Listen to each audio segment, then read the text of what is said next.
За. Яг архитектур бол хоёр гол үүрэгтэй ба. Нэг нь бол яг архитектурын одоо инженер талаасаа тэр нь болохоор одоо материал дэд үтс гэгчлэн тийм. Хоёр дахь нь болохоор тэр одоо барилга өөрөө барилгын тэр архитектур нь өөрөө хүн болоод байгаль орчинд одоо яг юу гэж байгаа юм гэдэг талаас тий дотор талаасаа гадна талаасаа хүний амьдралд тэр тухайн орчиндоо ямар өгөөжтэй юм те хүнийг таатай ойлгож гин үү эсвэл одоо хэрэглээ талаасаа ч гэдэг юм уу те тийм хоёр ялгаатай тийм хоёр гол шинжийг л одоо агуулдаг болох гэж бодож байна л да. Таны хувьд юу нэг архитектур хийгээд аль талаас нь илүү мэдрэгддэг одоо зүгээр нэг ингээд барилга гэдэг дэд үстэй барилга гэж харж байна уу эсвэл одоо миний амьдралын одоо их цагийг өнгөрүүлдэг орон зай гэж харж байна уу? Талаас нь илүү тийм. Бид нар чинь одоо дээр үед хүн байгальтайгаа харьцаж амьдарч байсан бол өнөөдөр бид нар барилгатай харьцаж амьдарч байна шүү дээ. Тэгэхээр яхаа аргагүй нь бол бидний яг орчин хүний гараар бүтээсэн байгалыг хийж болно шүү дээ, тийм ээ. Тэгэхээр хүний гараар хийсэн байгаль бол муухай бол тэгэл хүнд муухай хэцүү стресс төрүүлнэ одоо ашиглахад бас их зохимжгүй их тухгүй давчгүй эсвэл одоо шатны хит огцом ч гэдэг юм уу эсвэл одоо таазны хит номхон ч гэдэг юм уу тэгээд янз бүрийн байдлаар хүний сэтгэл зүй нөлөөлнө хүний амьдрал өдөр тутмын амьдралд ингээл байнга тэр оролцож байгаа учраас маш олон талаас нь ер нь нөлөөлж байгаа хэл та. Тэгээд бас барилгын материал талаасаа ч хүртэл хүний биеийн одоо хортой хоргүй гэгчлэн тий. Архитектур хүмүүсийн амьдралын чанар болон манай одоо нийгэмд хэрхэн яаж нөлөөлдөг вэ? Тэр талаас нь та. Ер нь болвол архитектур өөрөө би баг хүн гэж харж баг болно. Яг тэгвэл тэрийг ингээ хин нэгэн бодож бүтээж хийж байгаа. Тэрийг одоо хин нэгэн одоо нэг эзэн нэг юм хийлгмээр ингээд нэг хүн хурж ирээд одоо тэр хөгчиг юм бий болгож штэ тий. Тэгэхээр тэр чинь өөрийн гэсэн нэг юм төрхтэй, шин чанартай тэр нь хүнд нөлөөлдөг, хүмүүс тэрнтэй харьцдаг. Одоо шууд ил хэрэлдэж уралдахгүй ч гэсэн тэр бол байж байгаагаараа хүнийг бол зовоож байгаа ч юм уу эсвэл тааламж өгж байгаа ч юм уу. Тэгэхээр үндсэндээ энэ бол бидний амьдралын салшгүй нэг хэсэг бидний яг харьцаж байгаа одоо маш чухал одоо тийм объектууд тийм болохоор баг хүн гэж ойлгож байна архитектурыг. Барилга болон архитектур гэж нэг хоёр өөр юм байгаа л та. Энэ хоёрын ялгаатай юу гэж харж байна? Барилга бол яг барилгыг чинь хүмүүс ингээд нэг яг барилга байшин байна, нэг объект гэж харж байгаа. Архитектур гэдэг ирэхээр архитектур нь бол тэр нэг шийдэл дизайн талаасаа ер нь бол ярьж байгаа юм болов гэж ойлгож байна. Архитектур, ландшафт, хот гэсэн нэг гурван юмны хоорондын холбоосын талаар та юу гэж бодож байна? Ландшафт гэхээр одоо манай хэлэхээр газар газар ч юм уу одоо ландскейп гэж англиар ярьдаг юм архитектур гэхээр бас нэг хот төлөвлөлт хот гэхээр бас энэ гурвын харилцааг та юу яг гэж харж байна? Гэхдээ энэ бол яа харахгүй илдаатай байх ёстой зүйл хэрв чаддаг болвол тий. Тэгэхээр яг хамгийн их одоо хүчээр маш сайн төлөлтийг хийж исэн цаг үеийн юу вэ гэхээр одоо илүү хүчрхэг байсан тэр Европын орнууд ч юм уу эсвэл одоо альва хүчрхэг байсан одоо баян оронд ялангуяа тэр хаан хатны одоо хүслээр одоо маш асар их хүмүүсийн одоо хүч хөлсийг урсгаж зарим нь хүчтэй маш их мөнгөөр одоо хүчээр тэр одоо бүх юмыг зохицуулж хийж исэн тэр түүх бол байгаа. Сүүлийн үед бол илүү одоо жоохон либерал амьдрал бий болоод эренгүүд одоо Нью-Йоркийн жишээ, Гонконг одоо өөр юу гэдгийг Токио ч юм уу тэдний төлөлтийг ингээ харах юм бол ерөөсөн ингээд хийн дуртай нь бараг л одоо тэгэл нэг тодорхой газрыг аваад тэгэл энэ дээр л өөрийнхөө одоо дуртай юм ингээл барайл ихэвчлэн одоо төлөвлөлтийн одоо нөлөөлөл гэж айгүй хэцүү. Яг дид үтсийн төлөвлөлт гэж бол бас байна. Одоо зөвхөн Нью-Йорк хотыг аваад үзэх юм бол тэр Central Park-аас өөр бол ногоон хэсэг бол бас л хэцүү л байгаа байхгүй юу. Тэгэхээр ер нь энийг бол хүчилж дийлж хүчээр тэр одоо яг энэ гурвын зохицуулж хийжсэн үйл илүү тэр одоо хаан засаглалын үе дээр илүү сайн бараг хийж тэр бол хүчээр хийжсэн айгүй мөнгөөр зодож тэгээд одоо хүний амнаас сэтнсээр золж хийжсэн. Тэгэхээр яг хөө энийг бол яг өнөө цагт энэ одоо ялангуяа энэ капиталист одоо үзэл суртал дамгаалсан ийм нийгэмд бол энийг хүчээр одоо тийм сайхнаар хийх тэрийг одоо хийлгэж чадах бол маш хэцүү. Одоо жишээлхэд яг хятадыг аваад үзэх хятад ч гэсэн одоо тэр Дайлиан гэдэг хот идэг тэрийг бол хүчээр одоо тийм болгосон байхгүй юу. Тэр нэг хотынх нь захирагч нь дарга нь өөрөө энэ тийм их одоо мэдрэмж сайтай хүн байсан гэдгийг тэр хүн бол хүчээр ингээд тэр хотыг бол маш сайн төлөвлөлт хийсэн. Яг зөвхөн шинээр бүх юм хийсэн учраас тэгээ дээрэс нь баахан Европын юмнуудыг ингээл нэг хуулаад аваачаал тавьсан болохоор амар хиймэл харагддаг л да мөн дээ. Одоо жишээд Абу Даби байна тий. Абу Даби бол үнэхээр мөнгөөр зодоод тэрийг бол ингээл хүчээр тэр төлөвлөлтийг хийж जैन тий. Гэхдээ үнэхээр мөнгөтэй эрх дарахтай газар л тэрийг хийж чадчих байгаа болохоос ер нь дэлхийн баг ихэнх хотод бол тэр баг боломжгүй. Тийм учраас яг зөвхөн тэр асуудал яг ямар одоо хэсэг дээр яригдчих болох вэ гэхээр жижигхэн дүүрэг эсвэл жижигхэн одоо нэг юм одоо жишээл урцгааны гудамж тийм ээ урцгааны гудамжийг ямар болгох вэ? Гандангийн хэсгийг ямар болгох вэ? Гэр хорооллын одоо зарим хэсгээр тэгээ ямар болгох вэ? Ерөөсө public space биш тэр чигтээ одоо тэр одоо архитектур элемент ингээд тэр гудамж орон зай бүх юмыг ингээд нэг юм одоо тодорхой концепттэй зорилготой болгоё гэж шийдвэл ер нь бол боломжтой. Арай жижигхэн одоо хэмжээндээр бол энийг хэрэгжүүлэх боломжтой байхгүй тий. Тэр чигтээ хот гэвэл боломжгүй шүү дээ. Тэртээ тэр ийм амар хот баригдсан. Тэгээд энийг бол дахиад бол төлөвлөхөд маш хэцүү. Одоо энийг сайжруулах гэхээс боломжтой гэж харж байна та. Би байгаа гэж бодож байна. Одоо хамгийн наазах нь гэхэд энэ олон барилгуудыг тойруулаад хайцсан хашаануудыг бүгдийг болгож хаямар санагддаг. Дээрээс нь хүүхдийн тоглоомын талбай одоо олон нийтийн талбай байгаа газруудыг бол газар доор нь гаражтай болгоод хоёр давхар ч юм уу гаражтай болгоод дээдлэлт нь яг ногоон талбай хүүхдийн тоглоомын талбайтай болгож ийж тэр одоо энэ олон шаваад барьсан байгаа орон сууцнууд ч юм бол доороо гаражтай болно. Тэгвэл өөр ерөөсөө шийдэл байхгүй.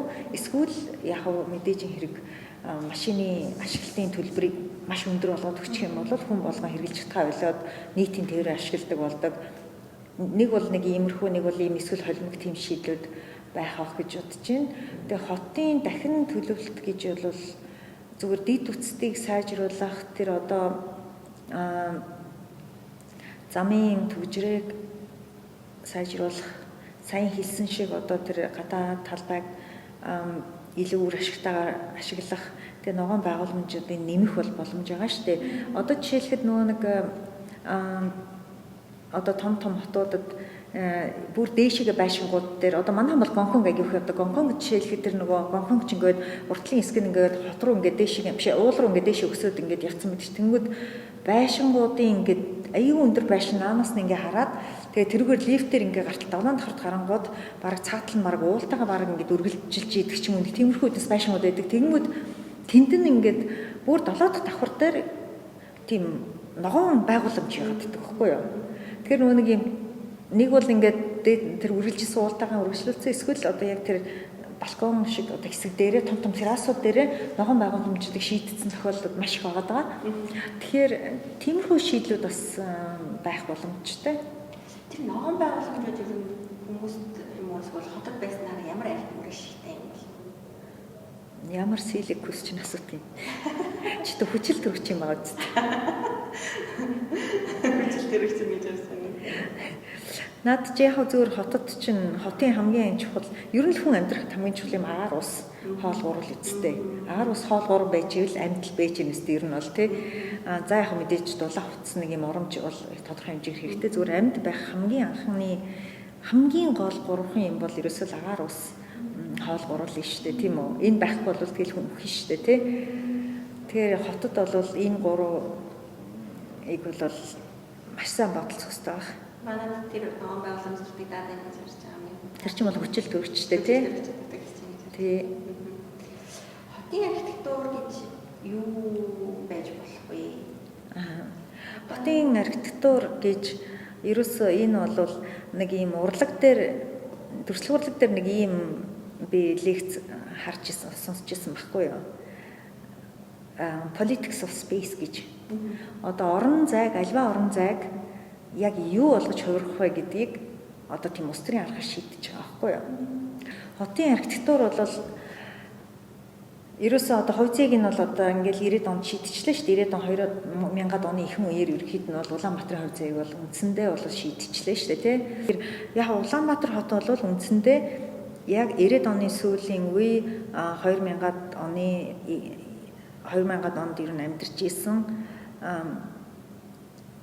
исэн биш одоо хотын одоо тэр эрхийг барьж исэн хүмүүсийн шийдвэр тэгээд одоо бизнесмэнүүдийн ашиг сонирхол үндсэндээ бол хөдөлгөөнд авилгалын одоо түүхийн музей болцсон юм л да. Тэр Улаанбаатар хотын архитектур гэдэг бол яг түүхэн яг энэ цаг үеийг илэрхийлсэн одоо тийм музей шиг юм болцсон байгаа байхгүй юу? Үзмэр шиг те. Тэгэхээр би бол Улаанбаатар хотын архитектур үйл тэгжлийг өөр хотод ч гэсэн бас л адилхан шүү дээ. Нью-Йорк ч гэсэн аваад үзвэл амар өндөр ингээл нэг юм хуучны жоохон дизайныг авцсан мөртлөө өндөр байшин маш ихтэй.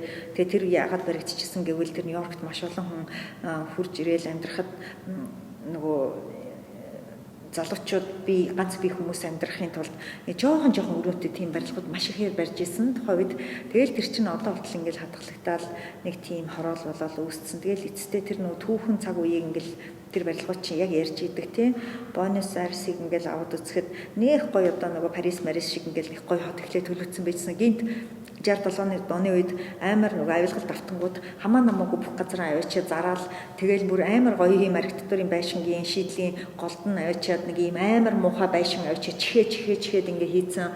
Тэгэл бүр нэг хүн яваад дараагийн хүнтэй бараг зөрхөөргүй гудамжнуудтай штэ. Айгүй хачин тийм хоёр бүр шал өөр шийдлийн одоо тийм нийлмэл хот байхгүй Буэнос Айрес. Тэгэхээр бас яг л улс төрийн хүн яг тэр ямар шийдэл гаргаж байна. Тэр үед одоо яг улс төрийн ямар байдлаар ажилласан яг тэрүүгээр ерөөсөө тэр хотын хувь заяа тэр хүмүүсийн хувь заяаг бараг шийдчихэж байгаа байхгүй. Тэр хотын архитектур гэдэг бол үндсэндээ би бол тэрний эзэн хийе тэрний ерөөсөө хувь заяаг тэр хүн шийдэж байна л гэж ер нь бол харж байгаа. Тийм орон зайн орчин нөхцөл одоо англиар нь бол urban context гэж нэрлэдэг л байна. Энийг болон байгаль хүрээлэн орчинтай одоо энэ архитектурын бүтээлүүдийг яаж зохицуулах хэрэгтэй вэ, уялдуулах хэрэгтэй вэ гэж таадаг. Энийг шал өөр одоо нэг юм ингээд байгаад шүү дээ. Тэр олон юмыг яаж тэр бүтээлдээ шингээвэл зүгээр гэж. Ер нь бол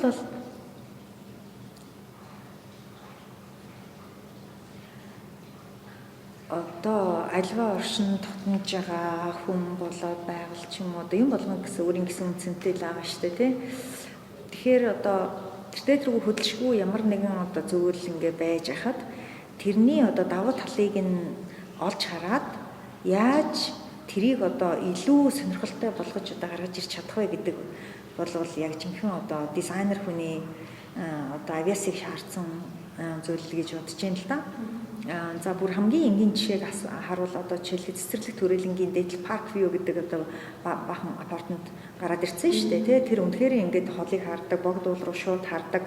Яг санаа нь бол өөрөө яг парк view те. Яг үнэхээр тэгэл тэрний үнц нь өөрөө яг мөн байгаа байхгүй те. Жишээл гандан view гээл одоо баар байна те.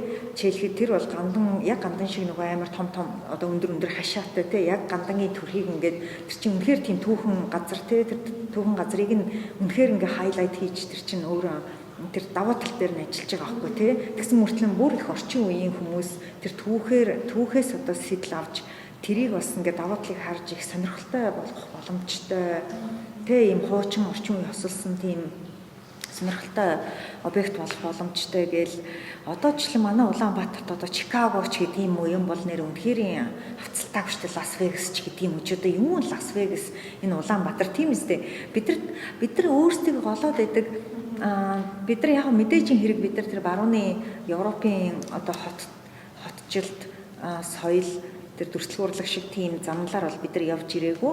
Яг бид нар тэдний эмийг одоо тэд нар үнэхээр хүчтэй хүчрэх байсан учраас дэлхий тэрийг бол үнэхээр дэлхийн урлагийн түүх юм шиг болгоод бүр тэр болтол хүмүүсийн ингээд хүний тархинд ингээд чихэд хайчихсан учраас тэрийг хүмүүс айгүй гоё мундаг гэж үзээд байдаг.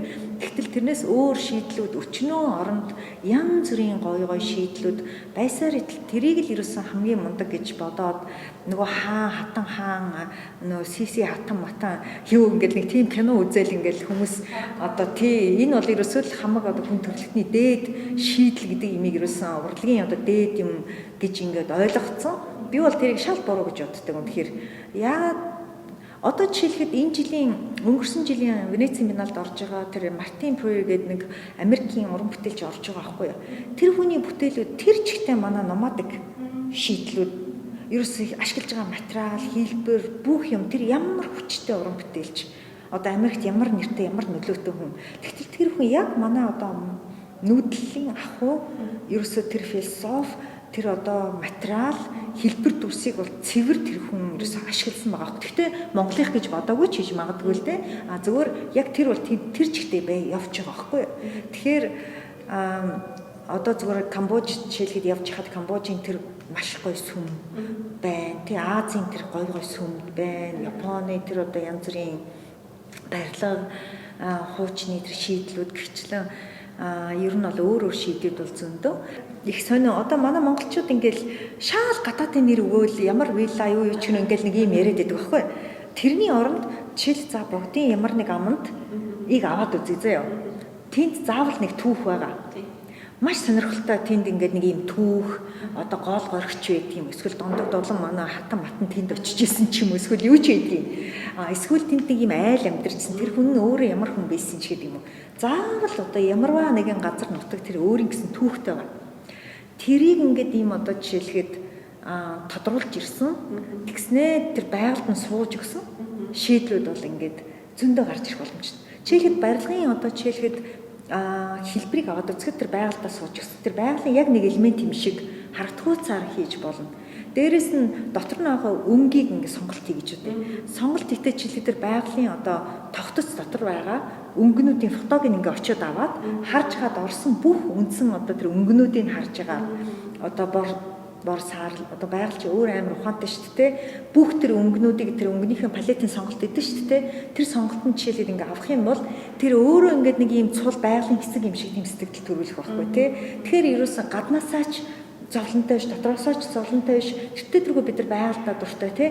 Тэгтэл ингээд нэг таг дөрүүлж юм авчил тавьчихдаг. Нэг сайхан уулан донд ямар хэцүү харагддаг тэр бүр нэрээ хар болгонд л нүд талтрал ямар зовлонтой юм бэ гэл ингээл миний хувьд бол бүр ингээл хар болгонд нүд талтрал явдаг байхгүй. Тэгэхээр чин одоо зүгээр хүний юм дуурайж ингэж одоо хамаагүй юм ингэж одоо тэнж авчирж байхын оронд бид нар зүгээр ингээд суугаад байж байгаа юм ингээд хараад ингээд нэгтлээд ажиглах юм бол бидэрт ингээд үн цэнтэй зүйл маш их байхгүй. Тэгэхээр бид нар тэр өөрсөндөө байгаа үйлдэл дээр л ажиллах ёстой л гэж бодож байна. Тэгвэл Улаанбаатар хотын хамгийн чухал үнэт зүйлийг та юу гэж бодож байна? За би бол хамгийн үнэтэй юм бол агаар, ус, ногоон байгууламж би гурыг хэлмээр байна. Ерөөсөө энэ гурав одоо байхгүй болох юм бол Улаанбаатар сүрэн. Тэр ерөөсөө хамгийн үнцэнтэй хайрлах ёстой. Одоо энийг хамгаалах ёстой юм бол ерөөсөө энэ гурав яг энэ дээр л суйрлана. Бусд нь бол энэ штэ тэртээ тэргүй барьцын чинь одоо бидэрт бол үндэ тэрэн дээр шийдэл гаргах юм бол маш хэцүү штэ тий. Тэгэхээр ер нь бол би түрүүнд хэлсэнчлэн архитектурыг хүн гээд аваад үзэх юм бол одоо манайд сайхан муухай болсон болоогүй түмэн архитектур барилгууд ингээ шийдлүүд явж байна тий. Тэгэхээр одоо энэ муухай юм чи энийг тоохгүй, энэ гоё юм чи энийг тооч гэдэг юм уу? Ерөөсөө тийм ярмааргүй. Энэ бол яг л адилхан одоо нийгмийнхээ бүхэл одоо гишүүдийг харж хайхарч үзэх ёстойтой адилхан тэр одоо гэр хороолтч тэр шийдлийг нь устай байх, агаартай байх, ногоон байгууламжтай байх шийдлийг нь өгөх, бүр хаа хол агаа байшинтч адилхан тэрийг нь өгөхтэй. Ерөөсөө бүгдэнд нь яг хурж ер нь бол одоо сайн бодлоготой хот бол тэгж л ажиллах хэрэгтэй. Улаануудад тулгамдж байгаа хамгийн чухал асуудлыг гурван тийм асуудал. Доотлон гурван асуудал. Тэрнээс ч ихэж болно л доо. За агаарын бохирдол, машины ачаалал, тэгээд одоо хүмүүсийн одоо гарч орох одоо зугаалах, алхах, гүүх, дугуйгаар явах тэр байгууламж байхгүй, хүүхэд тоглох. Тэр бол хамгийн амар. Одоо ингээд 2000 оны эхний гэхэд бол гүүчдэг газар бол байсан шүү дээ. Одоо бол байхгүй болсон. Тэгэл бүр хотын дундуур бүсэн ч гэсэн ерөөсөн машины утаач нь тэгэл чимээ хоёр нь бол ерөөсөн ямар ч боломжгүй хүн зүгээр алхаад явах ч боломжгүй шүү дээ. Тэгээ Улаанбаатар бол амар тийм стресстэй хот болж шүү дээ. Та энэ амралтаараа хаашаа одоо ингээд түр салхинд гардаг гэж ярьдаг шүү дээ. Гарах тийм газар, ойрхон юм гардаг газар байгаа юм тийм. Одоо нөө цэцэрлэг төрөл ингээл нэг алхдаг замаар л одоо морин тойруулах шиг ингээл өөр юу ч байхгүй. Тэгээ нөө богд руу нэг алхах зав бодвол алхах дэшигээ тэгэл нэг тэр нь баг хот шиг болцсон зүгээр битүү хүн хөргий. Тэгэл тийм л шүү дээ. Ер нь хот бол өстой Улаанбаатар айгүй таагүй хот болж байгаа. Үнэхээр сэтгэл таалагдахгүй. Тэгээд одоо ингээд бүр хотоос зайлах тийм хүсэл төрж шүү дээ одоо бол.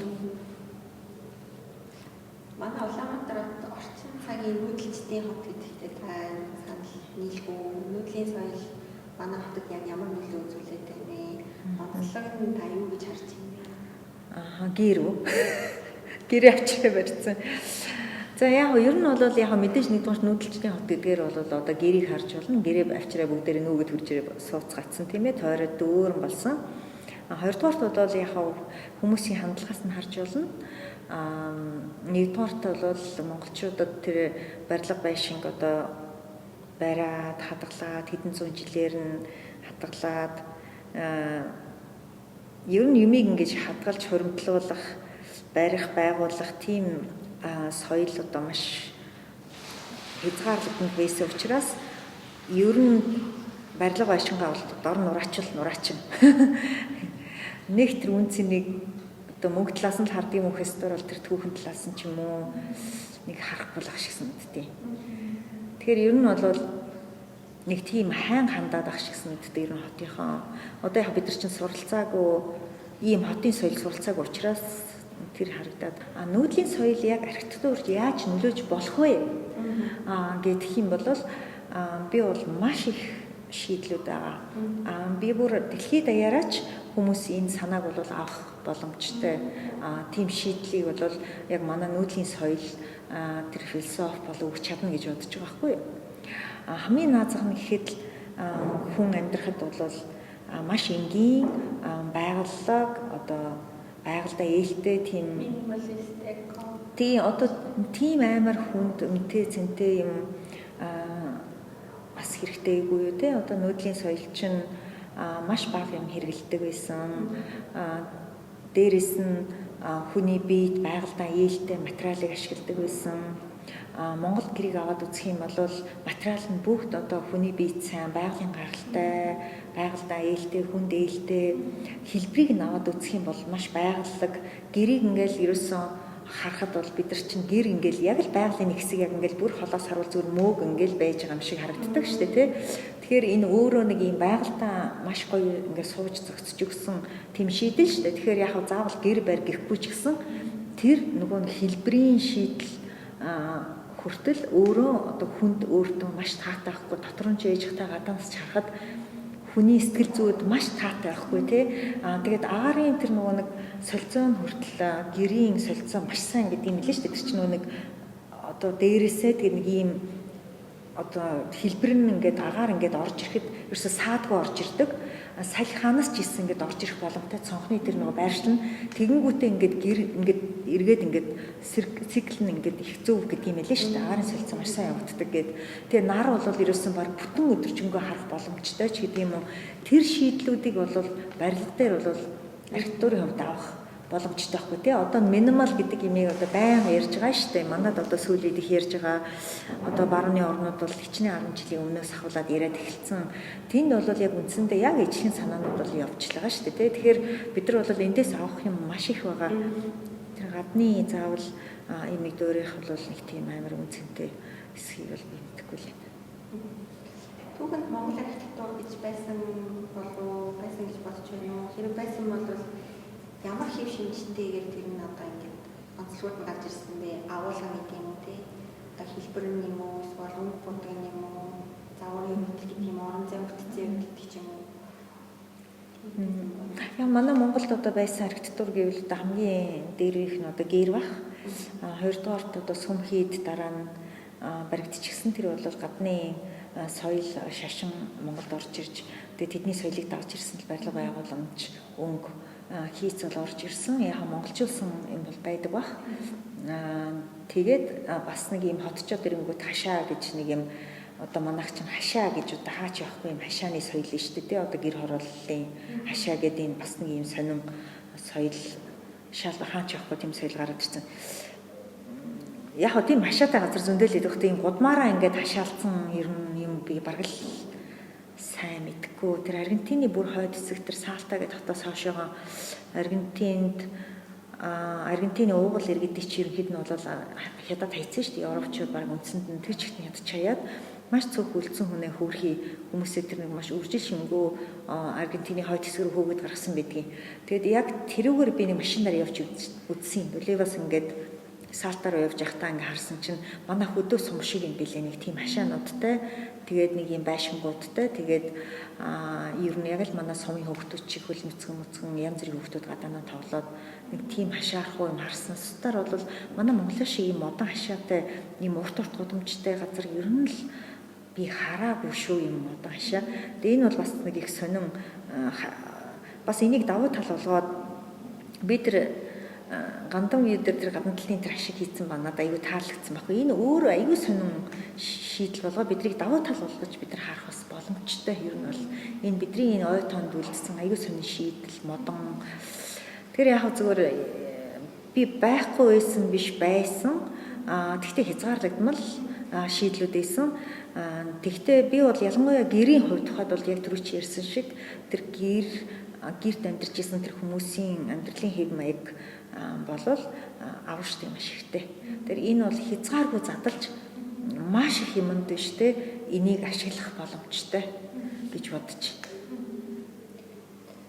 Жохон дэлхийн асуулт дахиад нэржсэн уурсагтаад Монгол манай Монгол өнгө гэж ямар өнгө гэж болох вэ? Монгол өнгө? Тийм. Одоо сайн байгаа гэж зөндөө олон өнгө төлөвлөд байгаа шүү дээ. Монголын өнгө гэж юу? Таны бодлоор тэр чин тэгэл одоо Монголд ч өчнөө олон байгаа. Тэгэхэр чин одоо ч Арангааг төсөөл гэвэл нэг өнгө байгаа, Дундгой төсөөл гэвэл нэг өнгө байгаа. Тэгэхэр чин одоо Монголын өнгө гэхэр чин айгүй хэцүү шүү дээ. Яг цэнхэр тэнгэр бол яхараггүй өстө мөнхийн цэнхэр тэнгэртэй. Тэгээд дөрвөн улирлын өнгө бол байгаа. Тэгэл яг Монголыг өнгөөр илэрхийл гэвэл одоо цэнхэр тэнгэрийн л өнгө баг та өөр бол гэтэ ер нь бол зүгээр авъя гэвэл бас айгүй сонин шүү дээ. Одоо жишээлхэд би тэр нэг уулын нуур гэдэг газар ажилласан чинь уулын нуур гэдэг одоо тэр хойно чингэлтэй дөрөвт байгаа та нар мэднэ үстэй тий тэр нэг хуучин хог байсан газрыг ингээ хогийг аваад тэгээд нэг юм нуур хийцэн. Тэгсэн чинь гадны хүмүүс үрж гадны хам бас их хурц нүдтэй шүү. Тэр байшингийн будсан чинь юугаар яаж будсан гэвэл айгүй сон дээр үед нэг айлууд цагаар иглээ нэг юм уутан дотор хийгээд ингээд хүнжил мүнжлөө ингээд хийгээд нэг гэрт амьдардаг айлууд тэгээ ингээд давхалаа тавьдаг гэсэн шүү дээ. Тэнд нэг юм гараараа нэг юм дөрвөлжлээд нэг юм сонин ойдог байсан шүү дээ. Ногоон, улаан, ягаан эднээс нэг хурц өнгөөр нэг юм төвд маягийн өнгөөр дөрвөлжин нэг юм сонин хэлбэр гаргаад ингээд хийдэг чи яг тийм өнгөөр будцсан. Тэгсэн чинь бүр яахаргүй л тэр одоо бидний бүр сэтгэл тоногшсон нэг тийм сонин яг Монгол өнгө тэнд явж байгаа байхгүй юу? Яг тэр шийдэл тэнд явж байгаа. Тэр айгүй сонин байгаа байхгүй юу? Тэрийг одоо жишээлхэд одоо хаа нэг газрыг дуурайгаал одоо ягаад ч юм ингээд яг бодож болно л доо. Гэхдээ тэр яагд чинь айгүй сонин тэр нэг яг тэр одоо дүүрэгт чинь гэр хороол байсан те бүр түүхэн айгүй удаан жил гэр хороол байсан газар шүү дээ. Тэгтэл яг тэрийг авчиад ингээд хийчингүүд айгүй сонин харагдаж байгаа. Тэгэхээр яг гихчлэн бид нарт ингээд түрүү чи хэлсэн шиг тэр нөгөө тэр тухайн газар нутгийн одоо цэцэг мод чулуу бүх хэмнийх нь өнгийг ингээд аваад яг тэр бүх өнгөний палетаар дизайна хийгээд меблийн цэцэгнийх нь одоо яг нэг өнгийг аваад тэр хийгээд дээрэс нь ширээг нь одоо чулууны өнгөөрч өгдөг юм уу юугаарч өгдөг ингээл модных нь өнгөөрч өгдөг юм уу тэг гихчлэн ингээл авъя гэвэл бол биднэрт бол асар их өнгөний элемент Монгол ялангуяа шүү дээ маш өнгөлөг газар ахгүй юу дөрөв илрэлттэй тийм ээ тэгэл одоо бүр говьоос ахуулаад хангай тэгэл одоо байгаль одоо нуур ингээл бүр асар их олон төрлийн байгальтай учраас бидний өнгө гэж бүр хязгааргүй тэгээд нар нь хурц учраас бүр ингээл хязгааргүй өнгөлөг одоо байдаг санагдал та тэгэл Улаанбаатарын хүртэл нөгөө гэр хорооллын байшингуудын дээрийг харчаал хүмүүс тэгдэж чи ямар сони амар олон өнгөтэй гэд тэгээд нөгөө баруунд чинь болохоор зөвхөн ийм өнгө гээд Венец бол жишээлхэд зөвхөн нэг өнгөөр л дээвэрнэ баг Европын баг ихэнх орнууд чинь ерөөсө хот нь ийм л зөвхөн өнгөөр байна тэгээд өгцөн тэгэл тэргээр өнгө өгдөг тэгэнгүүт манай монголчин гэл бүр цэнгэр ногоо улаан ягаа ингээл бүр битүү олон дээвэртэй тэгээ нэр харангууд амар хөвгчлөлтэй байгаа байхгүй юу амар хөвгчлөлтэй тэгээ нартай болохоор ингээл тэр нь бүр ингээл нар нь ингээл гэрэлтүүлээл бүр ингээл аяйгүй олон өнгөтэй тэгэнгүүтгүй яг болохгүй гэж яг заавал Венецийг дуурайж тийм яг ижилхэн өнгөтэй дээвэртэй байх ёстой юм. Тэгтэл хүмүүс нь өөрсдөө амар олон характертай амар дураараа тийм учраас яг түлхэг тэр бидний л илэрхийлэл байгаа байхгүй те яг л бидний нөгөө нэг хүн чинь би ингээд ном ногоон дээвэртэй болно хажуутай аль цэнхэр би шал өөр хийнэ гэл ингээд хийдэг тэр чинь яг бидний л яг илэрхийлэл те тэгэхээр нэг яад чинь бас нэг тэрийг бас нэг юм позитив талаас нь харуулаа айгу зүгээр идэг байхгүй тийм тэгэхээр яг өнгө бол үнэхээр хязгааргүй л гэж би хэлнэ ер нь бол тэгээ одоо ингээд Улаанбаатар гэх юм бол миний төлөвлөг нэг саарл уул харагдаад байдаг байхгүй Аха. Ерөнхийдөө хар саарл. Яг баялууд ингээд юм шарт буяатай, хөвчлэн шаргал шарт буяатай. Ингээд таны хэлсэн чинь дээврийг нэрсэн гэдгийг анзаарч харж байгаа. Гэтэ яг тэр чинь бол өвлийн өнгө шүү дээ. Саарл өнгө чинь бол өвлийн л өнгө. Зун бол бас их хурц тод шүү дээ. Тэгээл нэг юм босон болоогүй муухай ногоон гэрэл мэрэл тэгээл одоо өстө бүр амар ирэн шүү дээ. Юу саарл Улаанбаатар нэрээс түн бомон өнгө эрээ бүр дээр үе ирэн л гэсэн үг. Одоо бол ирэм чи бас их зөрхөөртэй болсон шүү дээ. Төлөвлөлтөй болсон. Одоо ингээл үгүй бүр гамшиг энэ хотын энэ төлөвлөлтөнд дэдэх хүмүүс нэг юу харж хийдгийг энэ амар муухай ногоон гэрэл тэгэл бүр тийм нэр яаж юм хийдгийг нэрээ би бүр нэрээ гүрнүүдийн тэр дээдлээд яавын хүний тэр мөртөө ягаа гэрэл мэрэл хэцэг гэрэл. Тийм одоо бүр ингээд одоо тэр нөгөө юу вэ шүү дээ нөгөө нэг богдын үүсийн хойдолд нэг хотын юу хийсэн шүү дээ нэг хотын нэг юм рекламын нөгөө нэг гэрэл самбар хийсэн те тэрний доотлолт нэг бүр аимшигын ирээ нэг баахан барлсан юм ингээ хийчихэд цааталт нь улаан цэнгэр мэнхэр гэрэл хийгээд тэр нь бүр дээр байгаа нөгөө рекламаасаа илүү бүр хүн аймаар ирээ юм ингээ доор нь бүр ингээ тэгээд дээдлийнх нь реклам нийлээд бүр өстө учир толгоогоо олдохгүй ирээ юм тэнд бүр нэрээ бүр хамгийн муу юм шийддэг хүнийг уралдуулад ингээ баг тэр улдаан төрөөсөн хүн хийсэн байшин нэрээ бүр тэр ногоон гэрэл мэрэл нэрээ бүр сүпрээ. Олон манайд аюу тийм олон төрлийн байгалийн өнгөтэй олон гоё тийм юунууд нь байгаад идэг. Бид нэр үстэ тэр зөв ашиглаж чадахгүй байгаа. Тэгээ ер нь бол байгаа юмаа бол одоо зөв харж хийж чадахгүй тэгээд тэгээ ер нь бол яг зүгээр үнэхэрийн одоо тэр мэдрэмж одоо тэр урлагийн мэдрэмж бол үнэхээр дутагдж байна. Тим хүний оролцоо үнэхээр дутагдж байна хотын төлөвлөлтөнд. Батүл дарга бол хамгийн анхны тэр бидний зохион байгуулсан манай байгууллагаас зохион байгуулсан Венецийн над монголчуудыг оролцоход Батүл дарга хамгийн анх сан босгож өгсөн шүү дээ. $200,000 босгож өгсөн. Тэгээд Батүл дарга очичоод ингэж хэлж ирсэн юм. Венецийн биенналыг бирс ойлгосонгүй яагаад ийм бараан юм, яагаад ийм аймаар одоо хорц юм асуудлуудыг дандаа гаргаж тавьдیں۔ Ер нь юм уу дурлаг гэдэг ч юм бол их гоё идэг гэд хэлж исэн. Тэг яг үнэхээр монголчуудын ойлголт бол яг тийм л идэг. Гэхдээ Батүл дарга нэг сони юм хэлсэн. Тэр нь болохоор Энд би харин нэг л юм ойлголоо. Хүн өөрөөрөө байна гэдгийг л би энд харлаа. Би бүр ажилчтай авчирмаар манай ажилчид байнга хүний юм хуулбарладаг. Байнга энэндээс ингээл copy paste. Ерөөсөө өөрөөрөө сэтгэнэ гэж байдгүй. Энд ерөөсөө жинхэнэ өөрөөрөө хүн сэтгэдэг хүмүүсийн л ажил хийдэг юм байна. Тэгээд энийг авчирч үзүүлмээр байна гэсэн байхгүй. Тэгээд үгүй Батбол дарга таастай бүр зүгээр л яг гол поинтыг тавлаад харчлаа. Үнэхээр энэ урлагийн чинь хамгийн чухал юм бол өөрөөрөө байх. Бидний өнөөдөр урлаг гэж ойлгоод байгаа юм хүртэл copy paste гэхгүй. Ихэнх нь copy paste. Дандаа дуурайсан Европ урлагийг дуурайсан, арга барилыг дуурайсан, Монголыг гол зураад байгаа болохоос яг үндсэндээ тэрл нэг юм илэрхийлэл яваал гэдэг тийм. Тэгтэл яг өөрөөрөө байх, тэгж бүтээлч байх хүн маш зөвхөн байгаа байхгүй юу? Тэгэхээр яг тэр бүтээлч байна гэдэг бол хүн үнэхээр өөрөөрөө байж ич бүтээлч юм. Тэгэхээр тэр нэг өөрийнхөө мөн чанар, эргэн тойрондоо байгаа юмныхаа мөн чанар, давуу талыг маш хурцаар харж чаддаг. Тийм хүн л бүтээлч байх болохоос хүний имийг дуурайгаа л аваа тавиад идэх хүн бол бас одоо яг бүтээлч гэж хэлэхэд хэцүү байхгүй. Тэгэхээр хотод бол яг тийм сэтгүүтэй хүн үнэхээр дутагдж байна. Манай тийм урлагийн хүмүүсийг ингээд яаж тийм орон зай байна гэж харж байгаа. Одоо яг бодит байна. Орон зай бодит ярьж байгаа. Урт цагааны бодож идэх ч юм уу тийм. Ингээд бүтээлээ төрөөд ингээд гадаадын юмнууд ингээд бол одоо гадаад ихээр бас яаж атлерууд идэх шүү дээ. Атлерууд гэдэг нь стрит ингээд бүтээгээр байж идэх ч юм уу тийм. Тийм боломжтой газар тань юм тийм зөндөө шүү дээ. Гэр хороол байна, гандан байна. Урт цагааны гудамж байна. Урт цагааны гудамж бол бүр стратегийн хувьд бол үнэхээр айгүй сонирм байхгүй юу? Яагаад гэвэл яг тэр гудамжны одоо өргөрөг гэх юм уу те яг тэр тэнхлэг дээр Улаанбаатарт бол тэр чигтийн түүх хүмүүсийн хэсэг байгаа байхгүй юу? Хамгийн зөв хэсэг нь одоо үндэсний модерн арт галерейгаас ахуулаад тэгээ хөгжмийн зэмсгийн музей, хуучнаар байгалийн музей одоо Чингис музей болгож байна. Тэр нэг өөр одоо түүхийн музей, тэгэнгүүтээ зам азрын музей, тэгээд тэнцээ бахан эртний антик шопууд байгаа. Тэгээд л шууд урт цагаан явж байгаа байхгүй юу. Тэгэл цааталт нь гандан байгаа байхгүй юу. Энэ бол ингээд тэр чигтээ одоо тийм соёл урлагийн одоо яг тийм түүхэн хэсэг явж байгаа Улаанбаатар хотын. Ер нь бол бөмбөрийг авч хаяад урт цагааныг хэрэг одоо яг урлаг соёлын бүр бодлоготойгоор ингээд хийх юм бол ерөөсөн тэр маш сонирхолтой тийм одоо гудамж үүсэж байгаа байхгүй юу. Яг юм урт гудамж үүсэж байгаа. Тэгээд ер нь бол одоо Бээжин эднэс чи яг тэгж аюу сайн ажиллаж байгаа шүү дээ. За Тайван, за Солонгос эднэс би харсан. Япон эднэс яг тийм дистрикт зөндөө байгаа. Одоо яг ингээд одоо жишээлхэд Бээжинд тэр нөгөө арт дистрикт 798 гээд газар байсан шүү дээ. Хуучны үйлдвэрийн тийм том дистриктийг тэр чигт нь авчиад урлагийн болгочихсон. Тэгээд тэр чинь усаас зориудаар ингээд маш хямд үнээр ингээд туристийн өгöd. Тэгээд дараа нь болохоор тэр дараа нь нөгөө тэр үнц нь өссөн байхгүй юу?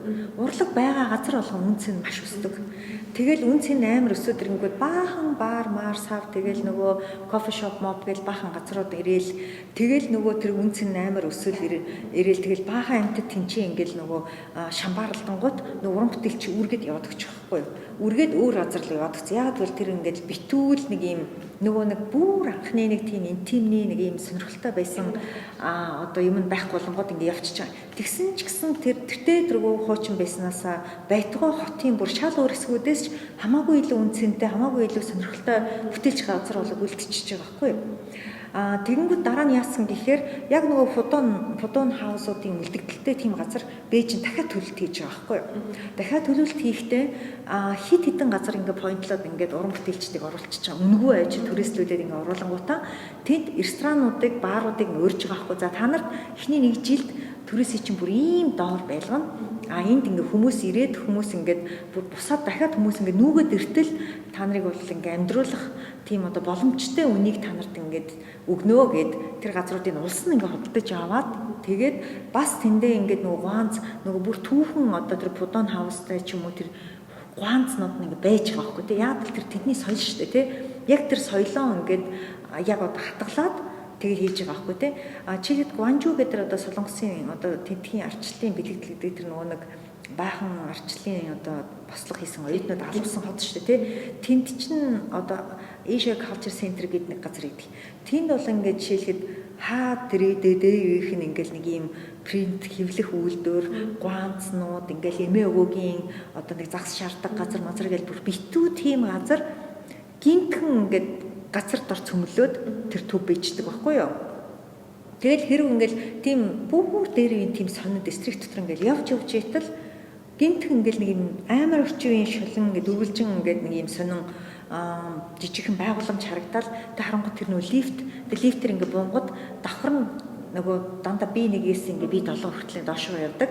Яг ийм сонин газрын ингээд ийм гав дотор харь гаргийн онгоц ирээд ингээд буутсан юм шиг тийм төв байдаг байхгүй юу. Тэнгүүд яаж юм гэхээр тэр аягүй сонирхолтой байна. Яг тэр түүхэн өнгө төрхийг дрифт хийх хүсээг байхгүй. Яг хэвээрнгэр нь үлдээд яг л тэр түүх манайхан болохоор балиар муухай гэр хороол заван гэж бодоод байгаа байхгүй юу. Тэгтэл тэр өөрөө маш сонин одоо гэр хороолч өөрөө маш сонирхолтой байхгүй юу. Тэнд дид үтсийн нөгөөд одоо ногоон байгууламжийг өөрсдөр нь ингээ бий болгоод ингэх юм бол яг хамаагүй тэр байшингаа дотор нь барьж болно. Хажуудаа гоё ногоон цөлөн дотор гэр бийжиж болно шүү дээ. Зундаа хүүхдүүд тоглодог амар гоё те. Хаяагаас өгчөө тэр ногоон цэцэг мэцэг ингээд хаяагаараа хараад хүүхдүүд дотор нь тоглож идэг. Ямар гоё органик хөлөө те. Тэрийгээ бид нар одоо л хадгалаад бийжиж болно шүү дээ. Амар гоё шийдэл авахгүй те. Тэгэхээр бид нар байгаа тэр одоо өөрсдийнхөө өгдөл дээр л маш сайн ажиллахсан. Тэр Солонгосын тэр одоо Asia Culture Center Ванжуугийн тэр бол яг тэр мөн байгаа хгүй. Яг тэр түүхэн хүмүүс яг хэвэрнгээр ингээд ажиллаад явж байгаа. Тэгвэл мэдээж хэрэг тэр дотор бол шийдлүүдийг бол өгсөн. Венец ч гэсэн ингээд харангууд чинь амар хуучны байшингууд оронгууд ингээл яг л нөгөө модон ялуу нь яг тэр хэдэн зуун жилээрээ хിവэрэ байдаг тэр хизээш нураад нөгөө нэг ширхэг тоос авахд хотын царгаанаас солиход нөгөө юу яадаг зөвшөөрөл авдаг шүү дээ. Бүр байшингийнхаа дотор хүртэл тоосгоо сольж чаддаг шүү дээ. Бүр зөвшөөрөл аваад бүр хурлаар орж иж тэрийг сольдог. Тэгээд яг тэрийг ингээ хадгалсан мөртлөө маш орчин үеийн шийдлүүд бүгд байгаа хгүй. Тэнцээ чинь агааржуултын халуун хүүтний шийдлүүд, дулаалгын тэгэл одоо бүх шийдэл бүр ерөөсөө амар орчин үеийн бүх юм байгаа мөртлөө харахад яг ийм хуучны юм нь бол хадгалаад байж л байгаа хгүй тий. Таны хувьд манай Улаанбаатарын түүхэн дурсгал барилга гэвэл та ямар барилгуудыг хийх вэ? Байгаа юу? Байна гэж бүгд л шүү дээ. Тэр чигтээ түүх шүү дээ. Өнөөдрийн байгаа байшингууд хүртэл түүх шүү дээ тий. Тэгэхээр бидний одоо би зүгээр нэг Женевд очичвол Европын хотуудаас нэг Женевд хамгийн анх очиод амар гайхажсэн байхгүй юу? Би нөгөө Ленинградад 7 жил амьдарч исэн. Яг тэр чинь бол маш сайн төлөвлөлттэй хот шүү дээ. Одоо классик хотууд дотроо бол одоо хамгийн гайхамшигтай хотуудын нэг тооцогддог. Тэгэл яг дараа нь Париснаас гэл үзэж хагаад Женевд очиод гайхажсэн байхгүй. Женевд өөр ерөөсөө тийм гайхамшигтай одоо тухайн үед надад тэр байшин хотууд бол их гайхамшигтай санагдсан. Гэхдээ одоо бол миний өнцөг бас нэлээд өөрчлөгдсөн. Тэгээд Женевд очисон чинь манай одоо хотын хамгийн одоо нэг Монголын элчин сайдын амд ажилладаг залуу авчид одоо Женевийн хамгийн одоо хуучны байшин бол энэ гэхэд яг манд 40-50 мянгат яшиг бараг тэрнээс нэг тийм сайнгүй шухуу тийм байшинтай тийм хэсгийг үзүүлжсэн байхгүй юу. Тэгээ энэ бол айгүй түүхэн байшин гэж үзүүлжсэн. Тэгээд би үнэхээр гайхажсэн байхгүй бүр ингээл нөгөө нэг Женев гэж байнга сонсдог болохоор би нэг ягаад ч нь Европын классик хот шиг бодсон тэр их дээр үед л дээ. Тэгээд яг тэрнээс хойш бол өөр янз бүрийн л одоо хотууд үзэхэд ер нь бол зөвхөн түүхэн юм бол түүх юм. Би одоо жишээл тэр их олон жишээн дээр ирсэн тэр хэлмэгтлийн хөшөөгөл одоо нэг юм байдаг шүү дээ манад тэрийг одоо хараад жишээл тэр хэлмэгтэл болсон гэж одоо айдас бол надад хийжч төрдөг байхгүй юу одоо тийм амар надад санагддаг тэр түүхийг бол надад би бол альва юм хэрв ямар нэгний тухай ярих гэж байгаа бол тэр түүхийг бол тэр хүнд их хурц тодор сануулах хэрэгтэй гэж бодсон. Жишээлхэд манайх тэр хүнийг буудаж алж исэн нэг амбарыг өнөөдөр хүртэл хадгалж ийсэн бол ямар амар том түүхэнд орсгол байх вэ те хүн болгон ороод энэ байшин дотор одоо тэдэн зуун мянган хүнийг энэ хан руу харуулж байгаа л буудаж ийсэн тэр мөртөөгөө тэр яг одоо тэр илэгдсэн одоо модон нэг хിവэрэ те ингээл байжсэн бол тэр бол өнөөдөр өчнөө олон хүмүүс очиж үзэх түүхэн үзмэр байх байсан шүү дээ. Тэгэхэд тэрийн ажил нураагаад одоо айл хэдэн хэмхлээл тэгээд устгаа тайцсан. Тэгэхээр чинь одоо нэг юм түүхэн юмны үнцэн гэдгийг одоо гэр хороол хүртэл түүхэн юм тийм ээ. Тэгэхээр энийг ингээд үнцнийг мэдээд тэрийг ингээд зөвөр хадгалж зөвөр харж ашиглах юм бол энэ бол ерөөсөө түүхэн үнцэнгүй юм гэж юу ч байхгүй.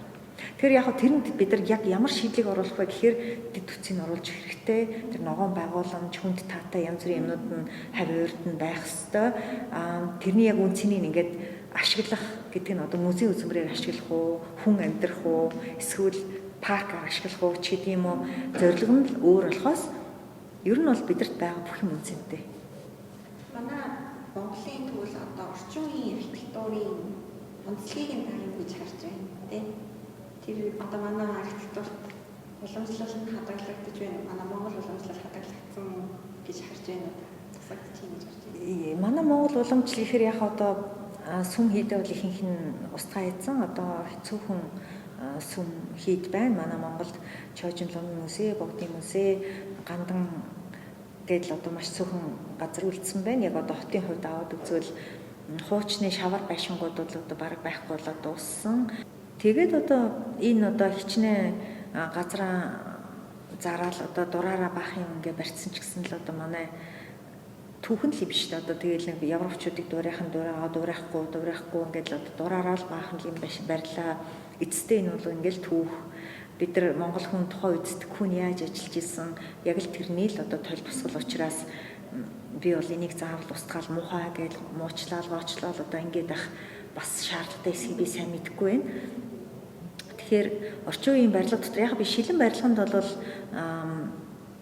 би бол хувь хүндээ бол дуртай. Шилэн барилганд яагаад дуртай вэ гэхээр шилэн барилга их сонирхолтой нь тэнгэрийг тусгалчдаг шүү дээ. Одоо ингээд үүлтэй бол үүлтэй, нартай бол нартай. Тэгэхээр нөгөө толь шиг ингээд яг байгалыг тусгаад өөр дээр ойлгоод идэг учраас яг нэг юм байгалийн нэг хэсэг юм шиг харагдаад идэг байхгүй. Нэг юм усны тусгалч юм шиг, далайч юм шиг нэг тиймэрхүү мэдрэмж өгөөд идэг учраас би бол шилэн байшинд айгүй дуртай. Яг хэлбэрүүд бол гайгүй Улаанбаатарт барьж байгаа ихэнх шилэн байшингууд бол дажгүй хэлбэртэй хийгдээд байгаа. Тэгээд яг ийм одоо нөгөө конкрет мөртлөө их өндөр байшингууд бол ер нь яхан таагүй. Ялангуяа тэгээд их муухай өнгөтэй бол их хэцүү, зохиог өнгөтэй бол их хэцүү санагдаж шүү дээ. Тэдний бол өнгийг нь арай жоохон зохистойгоор жоохон өөрчилжүүл дээр иж магадгүй л санагдтiin. Гэтэ зүгээр Шанхай эдийн центр өндөр байшингууд бол амар штэ өстэй. Гонконг эдийн центр байшингууд бол зүгээр л конкрет одоо ой мод шиг штэ. Ерөөсөө л ямар ч одоо хүний сэтгэл таалагдахааргүй зүгээр л ингээл аимшигын өндөр юмнууд л зүгээр ингээл битүү авч өөрөө хайцсан. Ер нь бол жоохон таагүй штэ. Тэгэл яа харахгүй том хотуудад бол тиймэрхүү юмнууд одоо зөндөөл баригдахын тэгэл тухайн үеийн бодлого тэгэл тэр мөнгөний боломжоос шалтгаалаад баригдаж байгаа учраас тэнд одоо бид нар бослог гаргаад ч нэмэргүй. Гэхдээ бидний одоо хүсэх юм бол яг дэд үтсийн шийдлүүд ногоон байгууламжаал тэнд дотроо бол маш сайн тусгах дээр л их сайн анхаарах хэрэгтэй. Тэгэхээр яг зөвхөн маш гоё байшин барина гэдэг бол мөнгөний асуудал гэдэг учраас барьж байгаа хүн болгон тэрийг том архитектурын гоё шийдлүүдийг бол барих чинь ерөөсөө мөнгөний асуудал учраас тэрийг хүчлэх бас боломж маш муутай. Тэгэхээр яг хүний амьдрах нөхцөлд хитрхи харш биш байх гэдэг үндсэн нөхцлүүдийг л маш сайн стандартын суулгаж өгвөл тэр их хатуу шаардж яхах нь л хамгийн наазахын хэрэгэл болчиход юм л да. Та ирээдүйн архитектурын талаар ямар бодолтой байна? Ямар өөрчлөлт биднийг одоо хүлээж авах зорилгууд нь юу байдаг бол тийм ирээдүйн архитектур одоо яг байгаа шиг бид нар барилга бариад ийм хотод ирээдүйд амьдраад ах болов эсвэл одоо техникийн өөрчлөлт дөрөвдүгээр ажилтнууд гараад тийм AI гарч ирээд бид нар чинь машин хүртэл өөрөө автоматар явдаг болоо л тийм энэ нөхцөл бид нар заавал өөрсдөө машинтай байх шаардлагагүй болно. Тийм машин бодож ирэхгүй болно. Тэгвэл социализм үед мөрөөддөг шиг үү? Зам гэдэг юм чи өөрөө ногоон байгууламж болчихно гэдэг ч юм уу тийм. Тиймэрхүү ингээд төсөөлөлд ингээд явдаг байхгүй юу? Тэрний талаар та юм жоо төсөөлж. Яг ирээдүй гэдэг чинь хаанхаа ирээдүй гэдгээс шалтгаалаад ер нь асуудлууд их өөртөө баян оны орны ирээдүй юу, ядуу орны ирээдүй гэдгээс шалтгаалаад ер нь тэр шийдэл ямар болох вэ гэдэг чинь шал өөр одоо төсөөллүүд үүсгэж байгаа тийм ээ. Тэгэхээр тэн дээр бол тааж буудаж ярих бол аягүй хэцүү шүү дээ. Тэр үед одоо хүмүүсийн сэтгэл зүй ямар ах уу одоо хандлага ямар байх уу, улс төр ямар байх уу гэд ерөөсөө юм тэрнээс хамаарна шүү дээ. Тэгэхээр тэн дээр бол надад төсөөлж нэг бодох юм бол хэцүү. Зүгээр яг мөрөөдөө зүгээр өөрөө яг хүсч мөрөөдөө бодох юм бол хичнээн өндөр одоо том метрополис хотуудад бол жишээлхэд түрүү чи хэлсэн шиг одоо өндөр давхаргууд дээр ч гэсэн ногоон байгууламжийг тий би одоо хүртэл одоо гэрийнхээ нэг том балкон дээр мод тарих гэж байна. Бүр ингээ мод ингээ бүр ургаад манай хамгийн дээдлийн давхар байхгүй юу? Тэгээ харахаар нэг гадаа байгаа мод шиг ингээ ургах гээд би яг одоо өнөөдөр тэр аав ээжийг амьдарч исэн газраас нэг тэнд өөр юм барих гэдэг нэг газарт нь мод исэн тэрийг би авч гин. Тэгээ аваад авчираад би тэнд аваач балкон дээр суулгах гэж юм л да. Тэгэхээр тэгсэнчлэн одоо айлууд жишээлхэд одоо манайх бол жишээлхэд яг зүүн тишээ баруун тишээ аюу гоё одоо юутай байсан. Одоо харагдцтай байсан байхгүй. Тэгсэн чинь баруун талд айгүй балиар байшин ирээд баригдсан байхгүй юу. Тэр бол бүр харах болгонд өдөр болгон миний стресстэй байшин байхгүй юу. Айгүй муухай байшин. Муухай шийдэлтэй, муухай өнгөтэй тэгээд их нэлээд ойрхон. Тийм учраас би тэр байшин барихгүй тул би тэр модыг балкон дээр тарих гэж байгаа байхгүй юу. Тэгэхээр би зундаа модныхаа цэцгийг хараад өвөлдөө болоод ятгад цараагаад тэр модын ингээд ятгад мөчрөөр нь тэр байшингийн тал нь алга болоод ингээд хараад сууч ингэж бодоод би тэр модыг тарих гэж байгаа байхгүй юу. Тэгэхээр тийм шийдлүүд бол байгаа л да. Тэгэхээр айлуу залхуурлгүйгээр нөгөө нэг балкон дээрээ цэцэг тариад, мод тариад ер нь байх бол боломжтой. Гэр дотроо сайхан цэцэг тариад тийм шийдлүүд хамгийн наацхан шийдлүүд байна.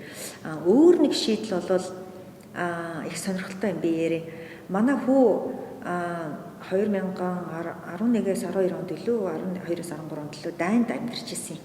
Тэгээ дайнд амьдарч байхдаа зүгээр манай хүүхд ингээд нөө сургуулаасаа ингээд одоо ингээд чөлөө аваад ингээд суралцах тийм сонирхолтой болоод ингээд яг юу хийх юм мэдэхгүй ингээд байх үе дээр нь тэр йогийн төв байсан байхгүй Ананда Марга гэдэг йогийн төв дайнд байсан. Тэгээд тийшээ би хүүгээ явуулж ирсэн байхгүй юу. Тэгээд манай хүүч гэсэн явъя гэдэг ингээд яваад тэгсэн чи тэд нар яаж хийсэнгүүл тэд нар бол одоо ерөөсөө энэ капиталист нийгмийг одоо үзэн яддаг хүмүүс аахгүй эсрэг одоо тэрний эсрэг одоо үзэл бодолтой философитой хүмүүс тэгээд тэд нар одоо энэ нийгэм бол хүмүүсийг одоо системчлээд бүр одоо ингээд бүр тэр маркетингараа оюун ухааныг ингээд одоо боолчлоод өөрсдийнхөө хүснээр юмаа зараад ерөөсөө ингээд өөрсдийнхөө бүтээгдэхүүн болгоод тэгээд ерөөсөө нэг ийм байгаль дэлхийд ээлгүй хүнд ээлгүй одоо ийм нийгмийг ингээд бий болгоод ер нь одоо ингээд энэ сүрэл рүү ирж байгаа. Гэт үнэхээр өнөөдрийн сүрлийг бол тэд нар харж лээсэн байхгүй юу? Уран бүтээлчид ч гэсэн хардгийн. Ер нь бол миний ч гэсэн амьдралын их зам нь бол яг энэ үзэл бодолтой холбоотой ер нь бол ирсэн. Тэгээд тэд нар болохоор яасан бэ гэхээр ингээд дайнд тийм маш том эдлэн газартай тийм фармтай байхгүй юу? Тэгээд тэндээ ингээд нөгөө нэг одоо ноо тариад хүмүүс тэнцээ байшин барьчихсан. Тэгээд тэнд бол хүн амьдардаггүй. Гэхдээ хүмүүс эзэн нэг цагт энд сүрэл багт ирж амьдран гэж бэлддэг байхгүй юу? Тэгээд тэр хүмүүс сүгрээд ирэхэд ингээд амьдраа. Тэгэхээр манай хүү тэнцээ нөгөө модон ийм наар ингээд хоёр дахь бас наар хийх юм мужийн шиг ингээд хийлцсэн мэлээ л дээ. Хийлцээд тэгээд зарим нь болохоор тэр яг тэр юун дээр фарм дээр амьдрал зарим нь хотод амьдардаг. Тэгээд тэнд хүмүүс юу яадаг? Одоо ингээд за дайнд болох ч юм уу нэг сүрэл ингээд болоход хүмүүс гэр оронгүй болоход тэнд очиход хүмүүс ямар ч өөр одоо ямар нэгэн одоо супермаркет ч юм уу эсвэл ямар нэгэн компаниас хамааралгүйгээр тэнд шууд өөрсдийнхөө ууж идэх юмаа тариад амьдраад ерөөсөн боломжтой тийм газрыг одоо үүсгэсэн байж байгаа байхгүй. Тэгэхээр бид нарт дэжтэй бас тийм боломж үзэндээ байгаа байхгүй. Бид нар өөрсдөө одоо өнөөдөр нэштэй энэ одоо коронавирусын сүрэл болоход нэштэй бид нар ямар их бие биенээсээ хамааралтай ямар нэгэн сүрэл болоход тэр чигтээ сүрэхэд бэлэн тийм системийг бий болгоцсон харилцан хамааралтай одоо системийг бий болгоцсон гэдэг өнөөдөр харлаа шүү дээ тий. Одоо Герман, Швейцарт маск байхгүй. Яасан гэвэл бүх маск нь хятад үйлдвэрлэдэг байсан. Бүх юм нь хятад үйлдвэрлэдэг байсан. Тэгсэн чинь хил хаасан чинь энэ байхгүй маск байхгүй болчихсон. Тэгчлэн тий. Тэгэхээр нөгөө нэг одоо бол бид нарт дэжтэй одоо гэр хороолт ч юм уу төмсөө тариад уунгаа тариад гой нарийн ногоогоо тариад ингээд ямар нэгэн одоо хүндрэл болоход зүгээр өөрийн гэсэн эрүүл юмаа ингээд идэл ихэнхийгээ ингээд одоо хэрэгжүүлж явах тийм боломж бидэрт байгаа байхгүй. Тэгэхээр би тийм self sustaining гэж ярьдаг шүү дээ тий. Өөрөө ингээд амьдрах ингээд одоо манай нүүдлийн амьдралч яг тийм байсан шүү дээ. Ерөөсөө өөрөө бүх юмаа хэрэгцээг хангаад амьдрдаг бусдаас хамааралгүй амьдрдаг гэсэн шүү дээ. Тэгэхээр ер нь бол энэ шийдэл рүү бол дэлхий буцаад орох гэж шүү дээ.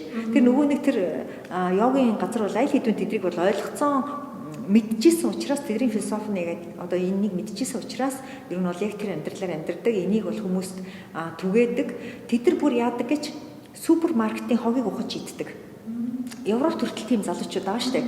Супермаркет чинь биш дээ. Одоо Африкт хичнээн хүүхэд одоо өлсөж өгч чинь өчнөө хүмүүс одоо үлсгэлэн амьдарч байна. Манай Монголд хүртэл хүмүүс үлсгэлэн амьдарч байна. Тэгэхэд баруунд одоо баг манай супермаркет байгаагаас илүү шин ногоог нэг хугацаанд дууссан хайчдаг шүү дээ, тий? Сүүм үдсийг хайчдаг. Тэгэнгүүт тэд нар тэрийг эвдэж иддэг байхгүй юу?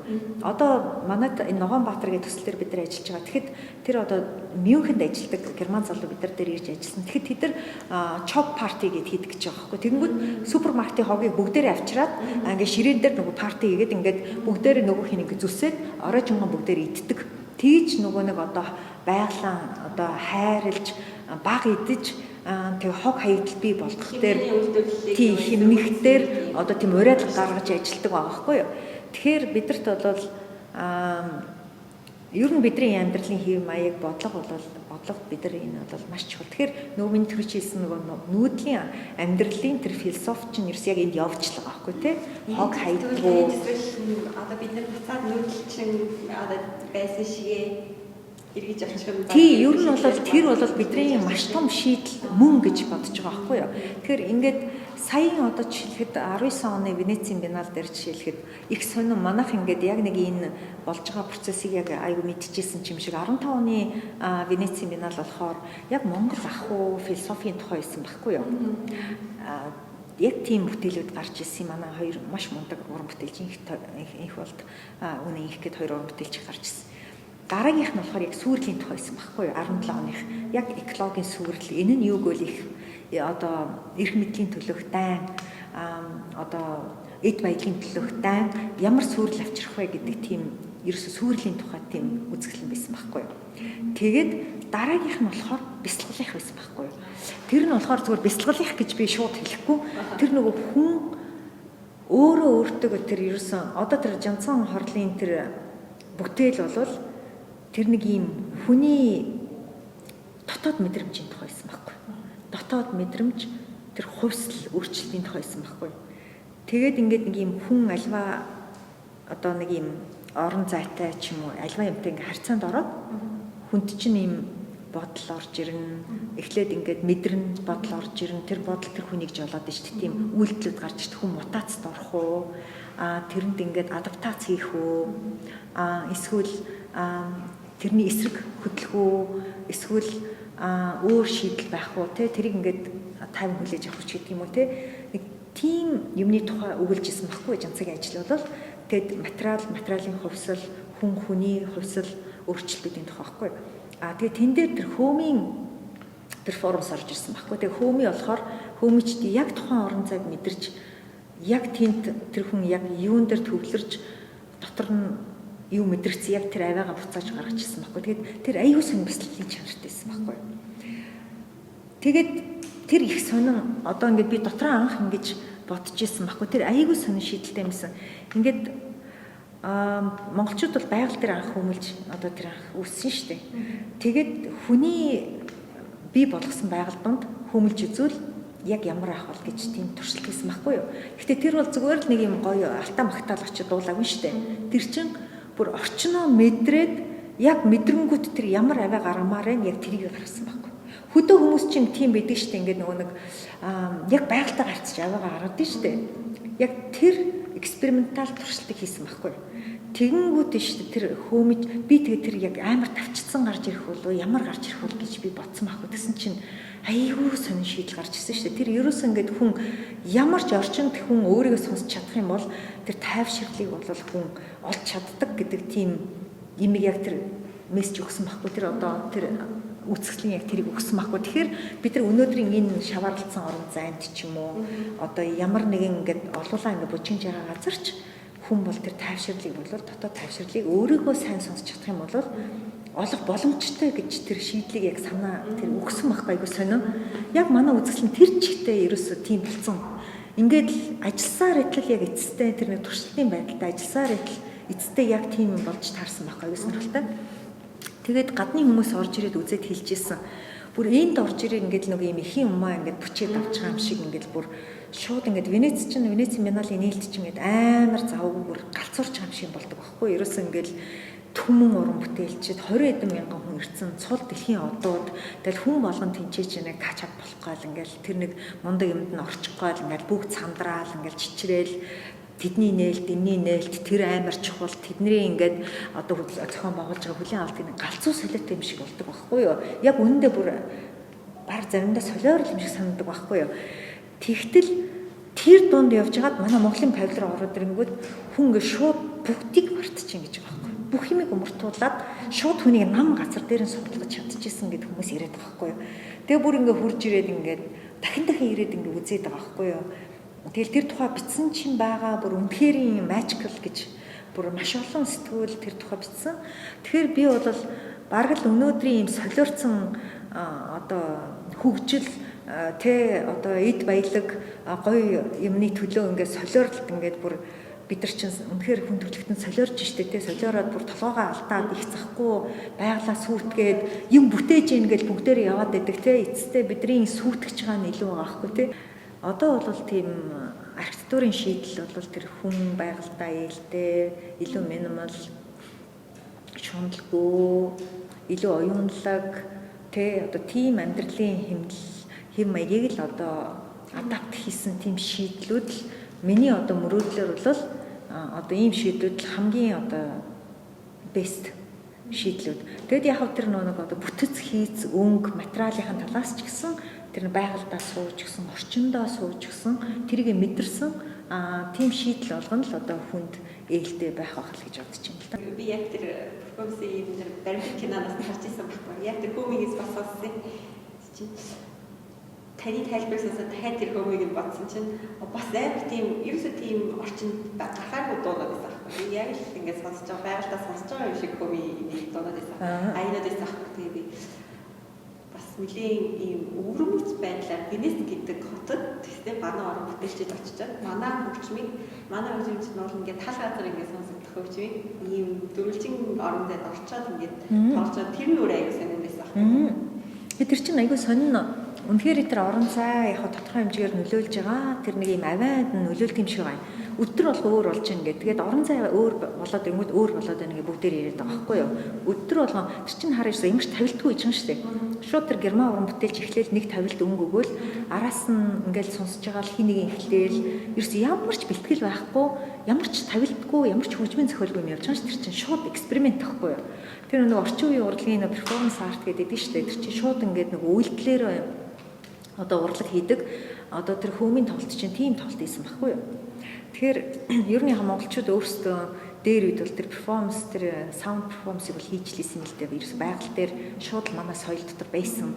Тэр бол одоо өнөөдөр контемпорари урлаг дээр одоо зарлаад байгаа боловч Монголд аль хэдийн байжсэн юм байгаа байхгүй юу? Тэг яг тэрийг бид тэр шууд гаргаж тавьсан байхгүй юу? Ер нь бол айгүй сони юм нэштэй хүн тэр ямар ч цаг үед бол өөртөө төвлөрж болдог гэдгийг бас нэг өөр жишээн дээр ярил айгүй сони. Би нөгөө нэг ингээд өөр орнууд руу явахаар өдөр нь музей үзээд орой найл болохын за мөнгөгүй бол би ороод ганц жүүс уух ч юм уу одоо их маш олон жилийн турш тийш ингээд явж байхдаа би маш сонирхолтой гадаад дотоод юм архитектурын шийдэлтэй ресторан, паб, клубуудад би орох туртай байсан байхгүй юу. Одоо ч хийвэрээ байнга очиж үздэг байхгүй юу. Бүр ингээд л би хайвал кафе ч гэсэн дандаа би тийм шийдэлтэй газрыг бүр хайж гад очдог байхгүй юу.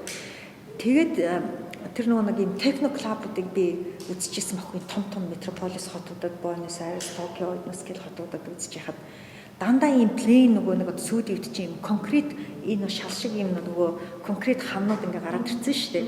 Тэгэл бүр хамгийн одоо зөвүүн клубуд бол ерөөсөө юу ч байхгүй тийм хов хоосон саарл багна. Гэрэл нь нэрэмэрэн байхгүй. Ерөөс ингээд амар минимал тусгалтай гэрлүүдтэй. Тэгээд тэр залуучууд нь бол тийм гоёж гоодсон уруулаа будаа тэр бөксөө гаргасан юу бөмбөгтэй хүн байхгүй. Амар зөвүүн залуучууд тэр амар харахаас бүр интеллигентний, харахаас бүр амар кул залуучууд байгаа байхгүй юу. Тэгээд тэнд бол хүн харах гэж тэр хүн амтны гоё одоо буцаа уралч юм уу бөкс харах гэж очихгүй. Тэнд бол биш үү цэвэр бар бясалгах гэж очиж байгаа байхгүй юу. Өөрийгөө олох гэж очиж байгаа байхгүй юу. Өөртөөгөө харьцах гэж орчинтойгоо тэгсэн чинь би яагаад тэр барилгын тэр цементийн шийдлийг гинт миний толгойд орж ирсэн шүү дээ. Юу вэ гэхээр тэр чинь хов хосныг өгдөг юм байна. Тэр цементэн одоо тэр шийдэлж ирсэн зүгээр л хүнд юу ч өгдөг юм байна. Юу ч хэлдэггүй. Бараг орчин үеийн тэр нэг бяцлаглалын шийдэлж ирсэн тэр цемент юм бэлээ шүү дээ. Хов хоосон. Тэгээ тэр дотор ахт хүнд бол л шүү дээ. Ямар цадаа байхгүй. Тэгээд хүн бол яг өөрөөрөө тийм байх айгүй тийм боломжтой айгүй амар. Тэгэхээр тийм болохоор тэр сүүлийн тэр минимал шийдлүүд чинь тэр цементэн тэр нэг тэр конкретуудыг аюух ашигласан юм байна гэж би ойлгосон шүү дээ. Би ямар ч архитектурч асуугаагүй.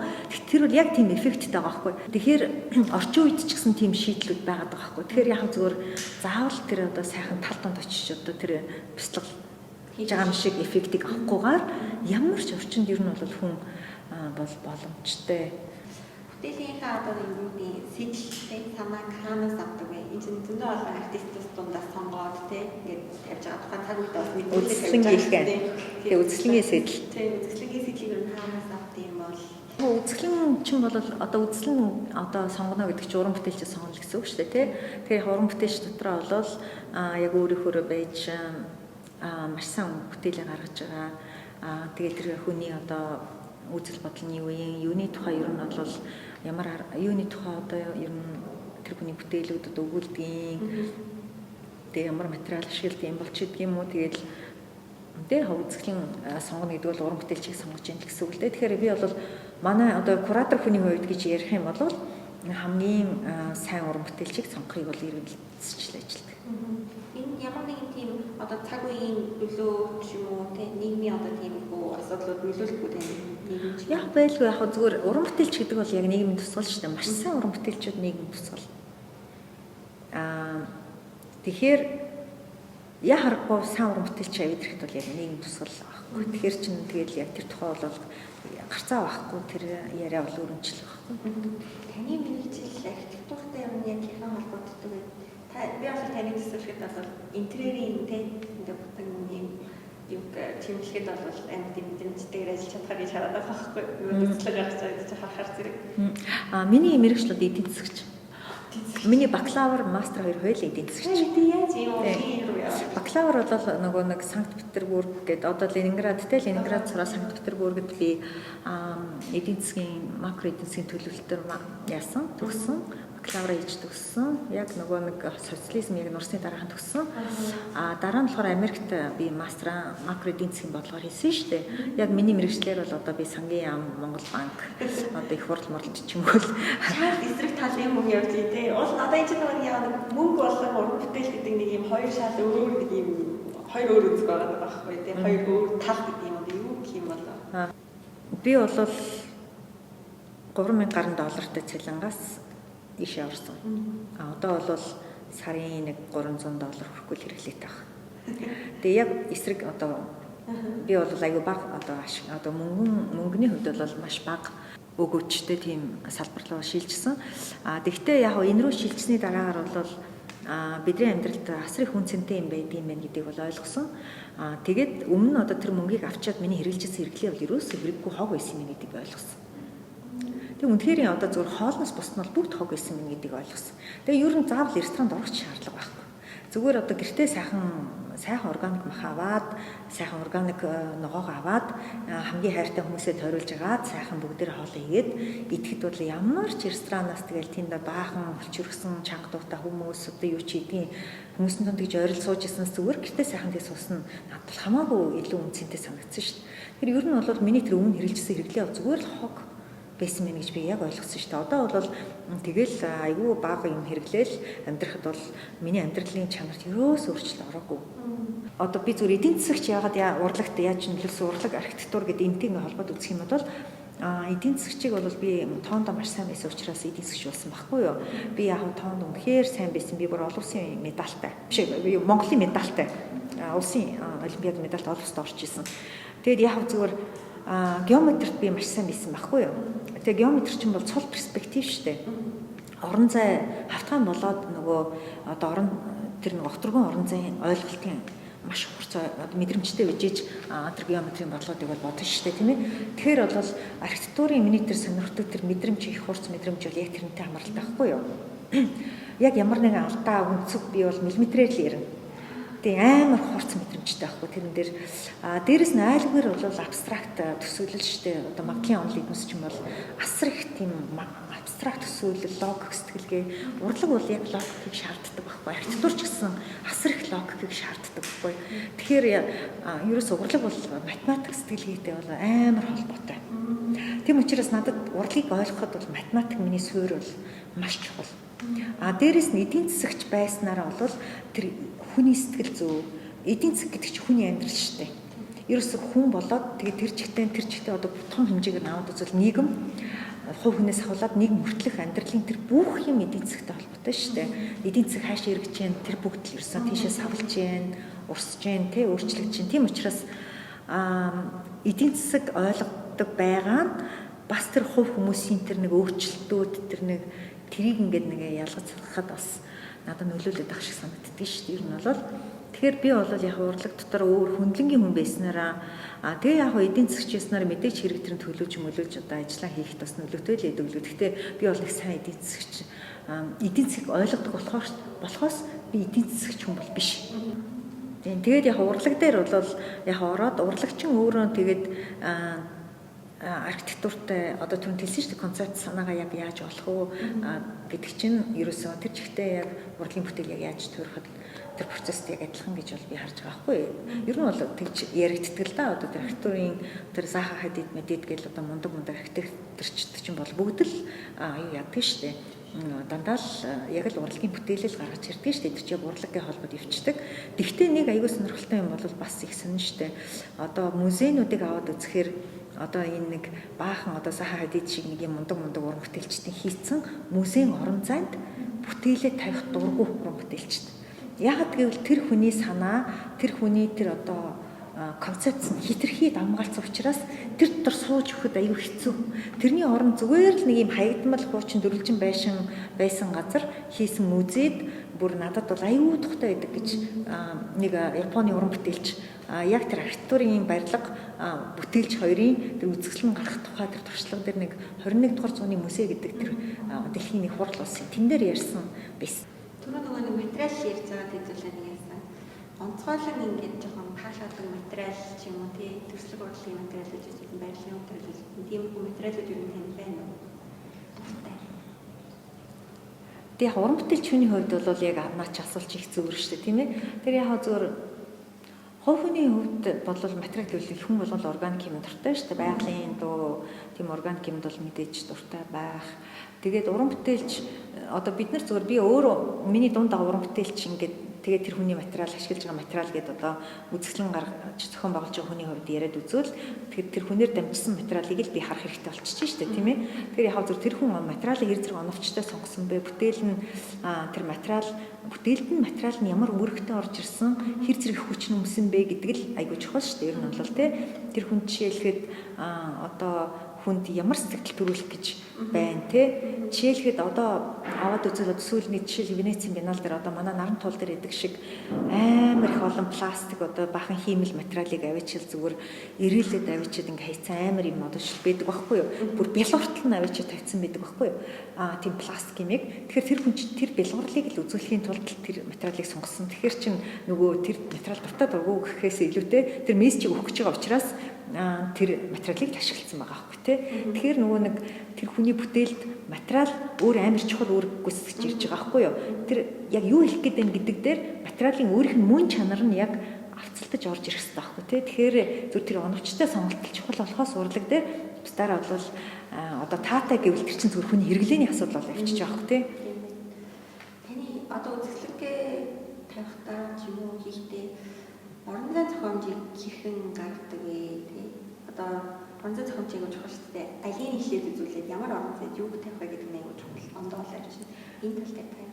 Тий яг үзэсгэлэн дэглэлтийн тухай асуудал те. Энэ дээр бол яг уран бүтээл бол яг нэг уран бүтээлийг хаана авчиж тавьж гин гэдгээс шалтгаалаад өөр харагддаг. Тий тэгээд ингээд өөр ингээд хувь зай шийдэд явчихж байгаа хэрэг. Яг тэгвэл орон зай чи өөрөө тухайн хувь зай одоо уран бүтээлийн одоо үзэгдэх хувь зай яг одоо шийдчихэж байгаа байхгүй юу. Одоо чиний өмснө пижак чинь би өмсөх нэг өөр, чиний өмсөх нэг өөр, нэг эрэгтэй хүмүүс явж явах нэг өөр. Тэг яг тэрнтэй тийм адилхан эн чинь юм харьцаа бүтээлийн нэг хэсэг болоод яваад өгч байгаа хэрэг. Тийм учраас яг одоо манай орон зай одоо онцлог яг юу вэ? Тэрнээсээ шалтгаалж байгаад л хин штэ. Тэгээд жишээлхэд одоо аль өнцгөөс харахад энэ бүтээл яг яаж харагдах вэ? Хүн ингээд тойроход тэр давхцал одоо яг юу хийлж байна? Одоо энэ талаас харахад ийм бахад эндээс хүрээд ирэхэд энтэй давхцал үүсэж байна. Тэгэхэд энэ жишээлхэд яг тэр одоо хэлгэж байгаа сэдэлт нь одоо жишээлхэд энэ баг нь садаа болж байна эсвэл бүр нэмж өгч байна уу? Чи гэдэг юм уу? Нөгөө нэг бүтээлийн одоо тэр нэг шугам дээр гарч ирж байгаа давхцал нь нөгөө бүтээлтэй давхцалтаа яг юу хэлж юм ч гэдэг юм уу? Тэр бүгднийг харна шүү дээ. Бүх өнцгөөсөө харж иж яг тэр бүтээлийн өөрийнх нь хэлэх гэсэн одоо тэр шийдлийг өгөх гэж тэр мессежийг өгөх гэж ажиллана шүү дээ. Хогчийн хүссэн газар гэж байж болно. Таны газар гэж байж болно. Тийм. Алин та тэрнийх нь одоо яг одоо дунд баланс. Яг уран бүтээлч тэр өөрөөсөө үнэхээр хүсээд ингээд би өөрөө хиймээрэн гэдэх юм бол шууд өөрөөр нь хэлнэ шүү дээ. Тэр чинь яг тэр хүний асуудал шүү дээ тий. Яг үн дээр бол яг куратор хэрвээ жишээл куратор ах юм бол би бол ярилцах боломжтой. Хэрв тэр нь ингээд нэг ямар нэг жаахан шийдэл дээр нь өөрчилчмөр ч юм уу тэр чигт нь өөрчилчмөр ч юм уу тийм санаа гарч ирэх юм бол би хэлдэг байхгүй ингээд ингэчүүл юу нэг өгч бодож чинь инхээр энийг ингээд ах шиг бах ингээд тэгээ нөгөө уран бүтээлч хэрвээ тэн дээр аргумент ингээд эргээд одоо хамгаалах үнэхээр юм шүү гэдэг юм байх юм бол би сонсоод үгүй нэрээ тийм бэ ингээд үлдэнэ эсвэл нөгөө уран бүтээлч нөгөө нэрээ таны хэлж байгаа зүг биш тэгээд тийм шийдлүүд гараад явцдаг байхгүй юу тэгэхээр яг дэглэлт хийх тохиол надад бол аяг гардаг. Бараг 80 үзэсгэлэнгийн бараг 80% дээр нь бол бараг дэглэлтийг нь бол гардаж хийж таардаг. Гэхдээ өөрөөсөө бүр маш уновчтой би бүр хараад ч нөгөө одоо тэрийг нь хурж үнэхээр сэтгэж чадахгүй тэр гүйцэтгэлээ хийчихэж байгаа юм бүтээлчд байдаг байхгүй. Тэгээд тэдэртэй бүр хэлэх үг байхгүй. Зүгээр л дугаас сууж шít тэр нэр бол одоо юм үзэсгэлэнгийн танхимд гэрэлтүүлэг аягүй чухал. Байгалийн гэрэл зохиомжтой гэрлийг та ер нь алийг илүү ашиглах дуртай байдаг вэ? Байгалийн гэрэл байдаг бол. Тийм одоо түрүү чи хэлсэн энэ гэрэл чи өөрөө материалтай адилхан шүү дээ. Одоо жишээлхэд амар нилон пластик юм гармаар ах юм бол бүр тэр неонтой гэрэл чи гэдэг юм уу эсвэл зэхийсэн цагаан гэрэл чи өгдөг юм уу юу ч өгдөг юм. Ямар мессеж чи өгмөр вэ? Тэрнээс шалтгаалаад одоо чи ингээд одоо спот гэрлэр ингээд ганцхан имийг тодруулаад тэрний ингээд ганцхан имийг чи тодруулмаар бол бүх юм унтрааж байгаад ингээд тэн дээр одоо гэрэл өгөн. Гэтэ тэр чинь яг ямар өнгөтэй гэрэл ах вэ? Яг чиний өгүүлэгч байгаа өгүүлэмж чинь яг л ямар гэрлэр гэрэл илүү зохиод илүү харуулж юм. Тийм одоо чи байгалийн өнгөтэй юм байх юм бол илүү байгалийн өнгө, цагаан өнгө илүү цэнгэр илүү дамгаалсан бүтээл ах юм бол арай жахан тийм цагаан өнгө одоо өгöd эхэлдэг байхгүй. Тэгэхгүй болохоор нөгөө шаргал өнгөд очиод тэр чинь ингээ бор туяа гараад ирчихдэг байхгүй юу? Тийм шаргал туяа тийм арай бор болгоод ивчдэг. Тийм учраас яг ямар өнгө тэнд ирсэн бэ? Тэрнээс шалтгаалаад яг өнгөө сонгодог байхгүй. Таны энэ үзэсгэлэнгүүдийн зөндөө тавьсан шүү дээ. Нийгэмд үзүүлэх нөлөөгийн та юу гэж харж байна? Нийгэм ямар нөлөө үзүүлж байгаа гэж бодож байна? Энэ бол их чухал л гэж бодож байна л да. Тэгээд ер нь бол уран бүтээлчд нийгмийн стикхүүг одоо чирж явдаг гэдэг шүү дээ. Ер нь бол дараасаа чирж явдаг гэдэг шүү дээ. Тэр утгаараа эдрийг бол өнөөдөр ойлгохгүй хүмүүс бол маш их үнэхээр төрүүлж явж байгаа уран бүтээлчдийг ойлгох юм бол маш их одоо нийт одоо 1-5% ч юм одоо нийт хүн төрөлхтнийг аваад үзвэл 1% баг хүрдэгчгүй байх. Тийм хувийн хүн ингээд ойлгож гин гэд бодоход тэр чинь өөрөө ингээд нэг юм вибрац шиг ингээд одоо нэг хүн одоо энэ үзэсгэлэн дээр одоо ч уран бүтээлчд хэлдэг байхгүй. За нэг миний үзэсгэлэнгийн нээлтэн дээр нэг тэр 3 ирэхэд л би баярлана да гэж ярьдаг байхгүй юу. Тэгээд бүр аюу олон магтаад эрэнгүүд эвгүй санагдаад явчихдаг ч байхгүй юу. Яг бол something wrong гэж боддог ч байхгүй тий. Нэг л юм хачин баахан хүн таалагддаг юм хийчих гэж бодно гэд. Тэгээд ерөөсө зүгээр л нэг хитгэн хүнийг л хүсдэг. Үнэхээр тэр хүмүүс бол үнэхээр төрүүлсэн юмыг хардаг учраас тэр хүмүүс ирээсэй л гэж боддог. Тэгээ хурж ирээд яг тэр хүмүүсийн юу ярьж байгаа ингээд ярилцаа бол маш чухал байдаг. За тэр хүмүүс бол эргээд нэг 10 хүнтэй ярина. Тэр 10 хүн буцаад 10 хүнтэй ярина. Гэхдээ ингээд өөр өөрийнх нь төвшин дээр ингээд юм вибрац шиг ингээд нөлөөлүүд нь явж идэг. Тэгэхээр яг зүгээр маш одоо үн цэнтэй тийм үнэхээр одоо тэргүүлж харж явж байгаа тэр уран бүтээлчийн үзэсгэлэн бол нэх масаараа хурж ирж үзээл бүгдээрээ ингээд ойлгоол тийм үзэгдэл бол бага. Тэрийг хүлээдэг ч үүндээ.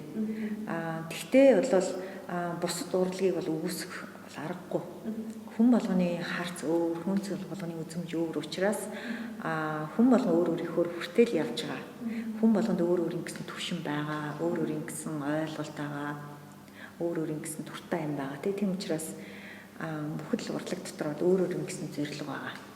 Тэгэхээр бол яг зүгээр юм тэргүүлж явж уран бүтээлчд бол яа харахгүй нийгэмд бол бүр амар нийгэм сэтгэл зүйд бол бүр маш чухал нөлөөтэй. Тэрнээс ахуулаад одоо айлын гэрийг одоо айл гэр орон сууц тэгээ барилга байшин чимдэг одоо бүтээлүүд гэж байна.